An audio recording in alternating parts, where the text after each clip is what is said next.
What's up, you guys? Welcome back. So we have a story time for you guys today. Do we ever? Our whole life is a YouTube video.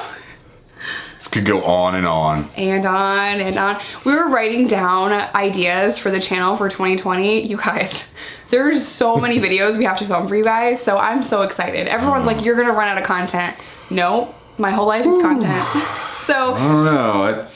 And you have to think about it while you're digging up that old content and recording and putting it out there. You're just accumulating more as the craziness that as our lives continues to go on. It's true, and I keep thinking of like stories that I've repressed. Yeah. You know what I mean? Yeah. So, yeah. Every now and then somebody brings that thing up and you're like, what? I wasn't there. And they're like, oh, you were there. It happened. Here's a picture of you there. Here's you saying, I'm here on video. You remember when we burnt that entire block to the ground? I wasn't there. It's like, you started the fire. You were there. That's me. Yeah. It's my life.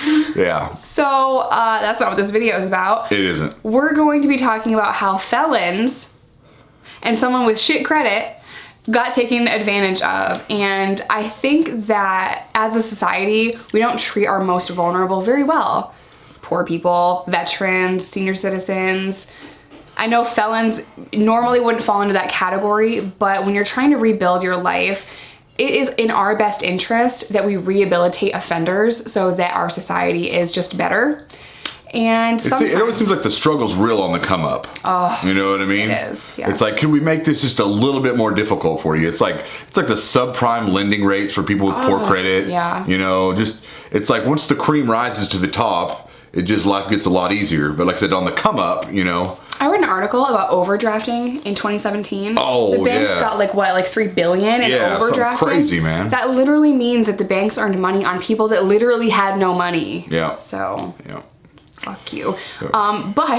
So when Reese and I met, we had nothing. We were dead broke, and he moved into my duplex. Correct. And as we were setting up to film, I remembered that on this duplex, when I finally got someone to rent to me, I didn't even get my deposit back because he just ran off with the money and then someone else had to take over. And this management company came in and they're like, oh, well, it says here that you paid your deposit, but you're not getting it back because this company is now taking over this guy's assets. This guy just like totally bolted with like $100,000 worth of like everyone's deposit money and rent money. He was managing property and he just took off to like, I think he had cancer and just wanted to live his life. Yeah, he was burning this thing down. He took off with everybody's deposit money to like Bangladesh or something. Like it was crazy. True story. Yep. But then when we were trying to move out of the duplex and into another house, we got an opportunity because you were pregnant with Riley and we wanted to do better for ourselves, and we had been actively looking.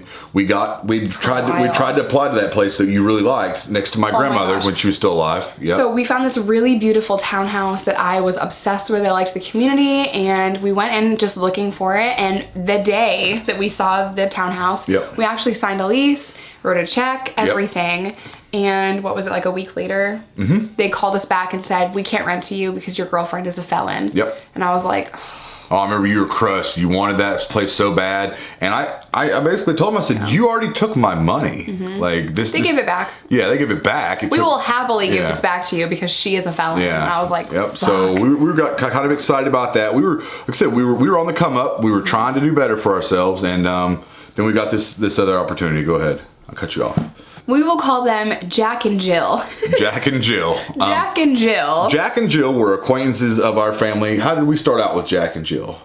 They were friends with your ex-wife. Correct, yep. But had not been friends anymore. They stopped talking. They were kind of still friends. Oh, really?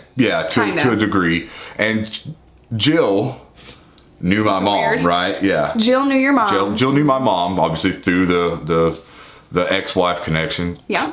The spider web of people that you leave behind in your wake. But anyway. Jill was she had an in-home daycare. Yes. And she was very, very nice. And when we went to meet them to see if Micah would be good for this in-home daycare, because the daycare that Micah was going to was atrocious, Micah was so comfortable and she immediately left my side. Now at this time in our lives, Micah was very like, yes. Yeah. She would be very hangy with me. She didn't want to leave my side. She wasn't comfortable in spaces. We really had to work and build her confidence throughout the years. I think she had a lot of separation anxiety. Yes. Yeah. So I was like, there's no way that she's going to want to stay at this in-home daycare. Like I already had it in my mind that Micah wouldn't be happy here. As soon as we got here, she immediately started playing and was so comfortable and she didn't want to leave. Yeah. To me, that was like, if Micah is happy, these are good people, your mom knows these people, I will trust, and it's a certified home daycare. Yeah. And it is a good place. They got your receipt. You could, nice write home, off taxes. Yeah, it was nice everything. homes, clean. Didn't take on like 20 kids. There was like five. Yeah. Only 5. Yeah. And so I remember getting Micah ready for her first day at this in-home daycare. This has nothing to do with anything, but I dressed her all in white. Yeah. I'm like, if she can come home all in white, we're good. That's the telltale sign. Yeah, she was completely clean. So we had been taking Micah to this in-home daycare for approximately a year. Maybe.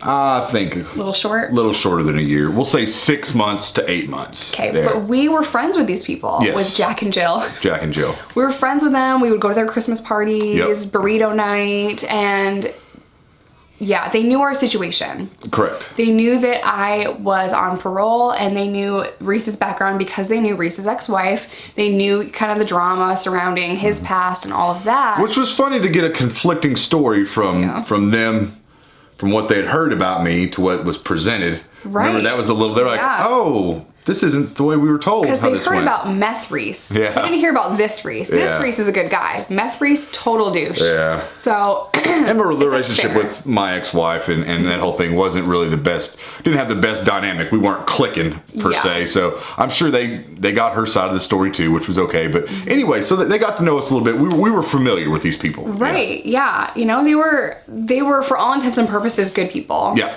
So they had recently moved from their house to another house in this small town of Lowell, Arkansas. It was a very nice house in a cul-de-sac.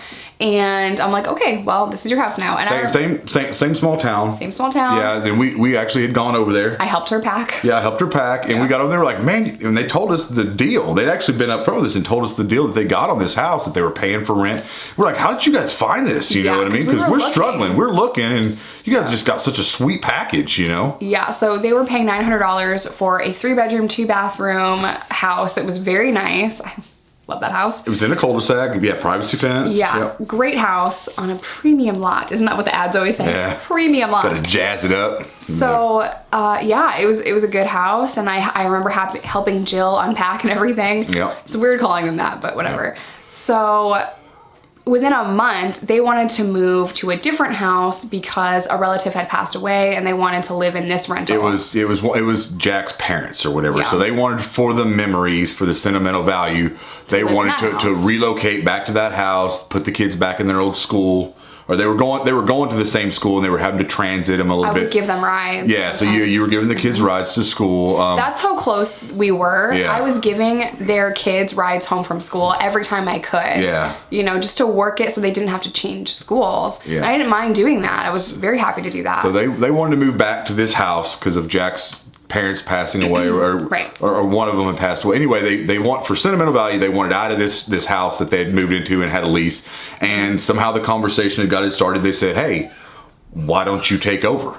Yeah, why don't we sublet this to you guys? Yeah. And now Jill had already told me they were paying $900 for this house. And we went over on a Saturday to work up this lease, and Jack had told us that he had gotten permission to do this, and it was all like, it was on the level. The owner knows, everything's straight. Wow. But somehow in the midst of all this, the rent had gone up. Gone up by $100. So they wanted a deposit for a cat that we had for like $250 or something. So yeah. Plus the original deposit for the house. Yeah, plus the on top of the deposit for the house. Yeah. If this is a sublet, we don't have to pay the deposit. You've already paid the deposit. But we were like, whatever. We're on the come up. We were doing well. We had money. We just looked bad on a little bit. We weren't that okay. We just looked really bad on paper. So we just were looking at this as a great opportunity. We love the house and location. We thought this is ideal. Yeah. We're just going to jump on this and run with it. So we signed this little made up lease that Jack had done up, paid the deposit, paid the pet deposit or whatever, even though we really didn't want to, we did. I will say that something in me, and I remember telling you this, something in me just did not see that this was right, because I can just read people very well, and the way that Jack was acting, I'm like, this doesn't seem like it's okay, but I'm gonna trust him. Something about this just smells off to me. I don't know if this is a good idea. And you said, I said, don't worry, we're covered. As far as we're concerned, we've signed a lease. We're gonna pay our rent.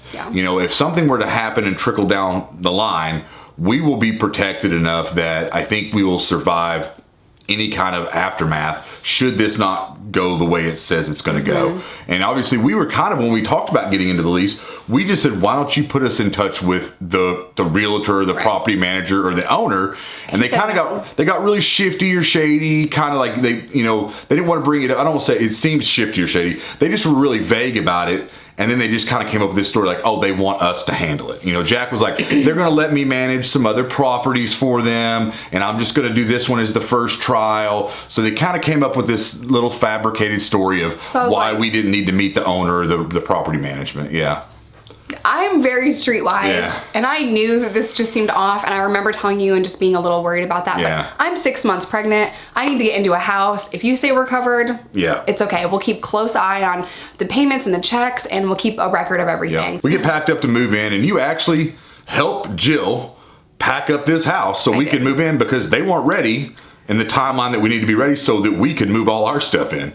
So right away we're thinking, I'm 6 months pregnant, packing my own house, and now I went over to help her pack her house. And I don't mind doing that. You know, if you need help moving and you're my friend, I will absolutely help move. I've helped your sister pack. Like, I'm a good packer. So we took this over, and what was the rent we were paying? Was it at the duplex? No, at the house that we took over from Jack and Jill. Okay, so it was $1,000. So it was $100 more than she had initially told you several months prior when they were moving into this house. So plus all the deposit money that they got from us. And they included the extra cat deposit.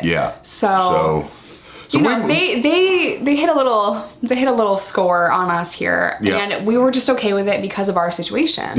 So we're like, whatever, we'll deal with it. We'd already gotten denied from that one place. It was really important that, you know, 6 months pregnant, that we have a decent home. We wanted a decent home for our growing family, and Jessica wanted to be on the paperwork, you know, and we'd already gotten disappointed with that previous lease. So we just, you know, we took the opportunity. We did. And several months go by. I mean, months go by. Riley is 2 months old. And I am in full blown like postpartum depression. Riley is colic, screaming all the time, crying all the time. It was a very difficult time for our family.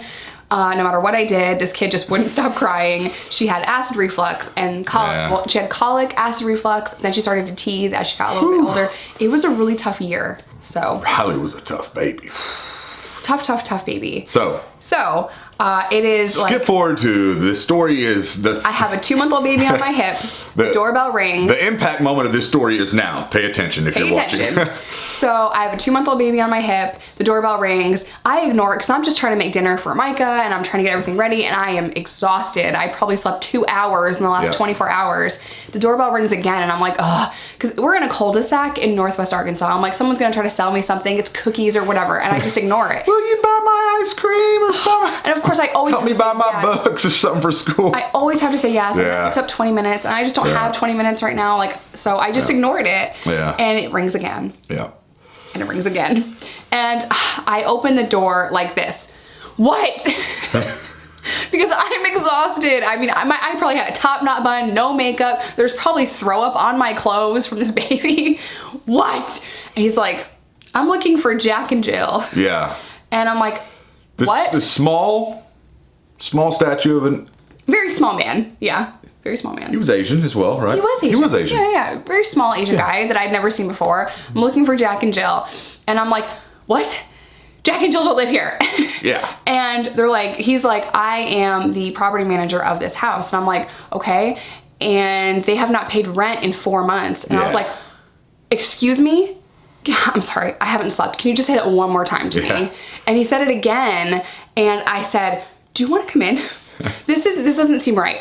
We've paid rent, we're subletting from them, and we start to talk about it, and it starts to make more sense. I think I'm actually on my way home at this point. You were on your way home. And you hit me up on the phone and let me know. It's funny the way that I talked to Reese. I texted you and I said, don't come in like the Hulk, but there is the property manager here, sublet's not right. Had to set the tone for me before I walked in. He's small. Yeah. Don't come in like the Hulk, please. Yeah. Don't try to intimidate this guy, you know, because you look scary sometimes. And I'm sure the tone and tempo of my the dialogue with me, if I'm upset or I'm stressed, looks scary. Yeah, the tone and tempo definitely goes sideways with me pretty quick. I go from everything's jovial and okay and it's Saturday to somebody's gonna lose a finger. Dude. Yeah. So I remember telling you, don't come in like the Hulk. So, the more we talk about this with this guy, the more it makes sense that they have just taken our rent money for months. You guys, if it was a weekend, I would make special trips to their house to make sure the rent check was given to them. And we paid it in person to them. We gave them the check, it cleared, to them. So, and obviously when we're sitting down with this guy and we're telling him, hey, look, this is the storyline of what we know happens, okay? Yeah. We have got a contract, a lease that we have signed with them. We can show you, here's the copy of it. I can produce record for you of every rent check that has cleared my bank account, and I'll get that prepared for you, immediately tomorrow. I'll have it because, technology and online banking.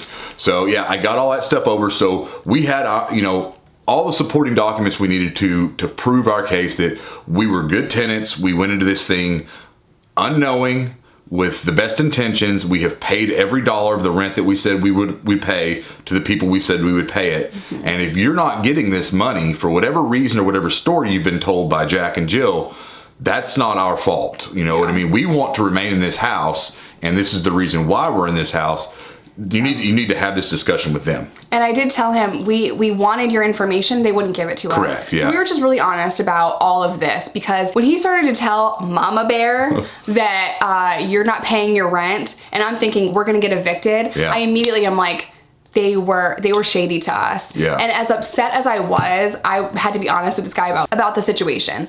So the next day, I had talked to Jack and I said, I want my garage door opener and my key. We are writing up a lease with this guy, and I was just upset. Yeah, because obviously, you got a hold of him and you're like, hey, check it out, bud. The game's up. We know what's going on. We know that you did not have permission to do this. We know that you have not been paying rent and you have been cashing our checks. And keeping an extra $100 for yourself every month. Yeah, and banking, I mean, you basically streamlined this little hustle for your benefit, just to try to make $100. I mean, imagine the cash flow you're trying to manage. Yeah. And if you can't do that, you're going to that extent just to manage cash flow for $100 extra. Bro, you could have mowed lawns on the weekend and gotten that money. You know what I mean? He at first was paying the rent. Yeah. But then he started to use our money for their bills. They got behind. Then what's really funny is Jill had actually given you a Dave Ramsey book during this timeline on how to help manage your checkbook and your assets. We were very good with money. Yeah. I took that and I was just, thank you, because I didn't. Looking back, hindsight now, we're like, did she really give you a Dave Ramsey book? She did, and in all of this, she might not have known completely what Jack was doing. So we're still not 100% sure on that. I'm not 100% sure what her role in that was. I do know that when people are shady to me, I cut them out of my life like that. Yeah. So there was really no reason for us to continue to be friends with them. I think when we agreed with the landlord that, hey, he said, look, I can tell that you guys are on the level. And really, I think his brother actually owned the property, and he worked. He was like on the West Coast. He was like in Washington or something. But he had worked for Walmart. He'd been local, and they'd purchased a couple properties, and so they did a little pop-up lease management program, and he ran it. You know what I mean? It was just an honest little thing, and they obviously didn't want to look for new tenants, start all over. So we said, look, man, if you're okay with it, we're okay with it. We'll just draw up a quick lease. We'll final out with you. We'll pay the rent just like, whatever agreement we need to make with you. Yeah. And all's going to be well in the world. And he had enough documentation to prove that we were those people, for all intents and purposes. So we told Jack and Jill, hey, look, we want the garage door opener, the key, and we're done with this. We're done with you. We know what's going on. And you went over. I went over to get those things. I didn't want to send Reese. Yeah. Because I know you would have been really mad. But I went over there, and he met me in the driveway. So that's another reason why I'm like, maybe Jill didn't know really what was going on. He didn't let me even come in the house. You had just lied to me for months and months. You had stolen our money. You've lied to my face for months. Now I can't even come in the house, and we're supposed to be friends. Yeah. So I was just really kind of fucked off by that, you know? But he met me in the driveway, and he's like, here you go. And he starts crying to me about how a relative had passed away. And I said, that doesn't negate the fact that you've been lying to my face for months. And I remember standing there with this look on my face. Stealing from us. Yeah. Because you didn't even pay them rent. You were just straight up stealing from us for months. I remember just standing there. My face doesn't hide emotion, and I'm just like, yeah. like, is he not going to say I'm sorry? Is he not? I don't think he did he? No, he never even said sorry. I don't think they did. I'm sitting there waiting for him to say I'm sorry that I lied to you. But that never came. He was just talking about how someone passed away, and I thought, we've been friends for over a year, almost 2 at this point now. We let you watch we didn't let you watch her. We paid you to watch our daughter, you know, or your wife Jill to watch our daughter. Yeah, and it's like, you're not even gonna say I'm sorry. So that's another reason why I'm just like, block. Yeah. Block, let's just move on. But that is a really good example as to why how felons and people with bad credit and people that are trying to get their life together. People in struggle get taken advantage of. Yes. And we were in that position, if you wind the story back a little bit, we were in that position because when we tried to play it by the book and get a place that was, you know, obviously they were a large townhouse community, a big realtor company in the Northwest Arkansas area had managed them with we tried to play it to the bone like we were supposed to, and they wouldn't let us do it. So we had to go through other avenues to obtain what we wanted, and that's what exposes people to being taken advantage of. Yeah, to this kind of stuff, because when you're trying to do it right, people don't want to let you play by those rules. So I want to just include this because I think it's kind of important here. I am not on the lease that we live in right now. And I want to say that to say this. We just had to figure it out. We didn't have a timeline to come up here and fight with Chicago people about the fact that I'm a felon. So because Reese successfully completed drug court, he is not a felon. Yep. So I'm not on this lease. There's always multiple ways to get something done. And I just had to trust Reese. Yeah. You know, if I had to ask my mom to be on the lease, then that would just have to be how it worked out, you know, but I just had to figure it out. And I had a lot of issues trying to get my place first out of prison. I applied to apartment complex after apartment complex over and over and over again for 6 months. They would take my money to run my background, $25 per application, deny me. So that was very, very difficult and frustrating. And that's how I got taken advantage of with the duplex. Didn't get my deposit back. Now here we are with this house. In Arkansas, got taken advantage again by our friends, which is even more shitty that we knew these people and we were close to these people. Yeah. It's crazy. I mean, you'll find in cases even, you know, when you're trying to obtain renter's insurance or homeowner's insurance, and if there's some things on the app, some people have on their application, is there going to be a convicted felon living in the home or the residence? And if you are honest and you say yes, you will get denied coverage by some providers. I know that seems really wild, but you will. It's happened to us. And you will have to go to another provider. Yeah. It just blows my mind. I served my time. I know what I did was wrong. I took responsibility and I went to prison. That is me repaying my debt to society by serving my prison sentence. That's what I was told I had to do to make this right. Yeah. I went to prison, and then when I get out, how many years later?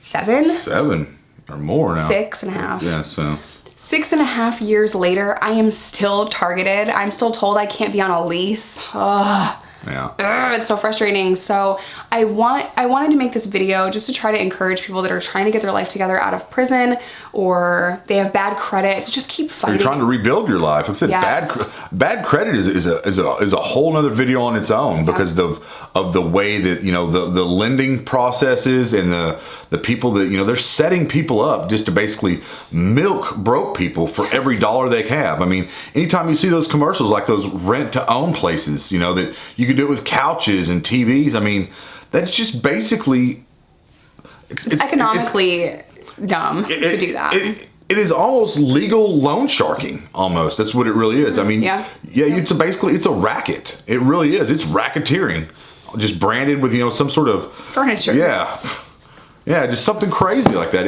It systematically sets people up to fail when they're trying to better themselves. Yeah. All right. I guess this is it. This is good story time. That's the story. So if you are fresh out of prison or you're trying to rebuild your life, just keep pushing and keep fighting. Don't take no for an answer and do not give up. Yep, and just make sure you CYA. You know what I mean? What does that mean? Cover your ass. Oh, CYA. Cover your ass. Make sure that the deals that you're getting into, don't let people push you around or put you in a spot where you think that is your only option and you have to accept it. Make sure you take care of number one, because it could be the difference between whether or not you get evicted or get to stay in your place later down the road. It's true. Yep. All right. I love you guys. Keep the receipts too. Keep the receipts. I love you guys. Stay safe, stay sober, cover your ass, and I'll see you guys in my next one.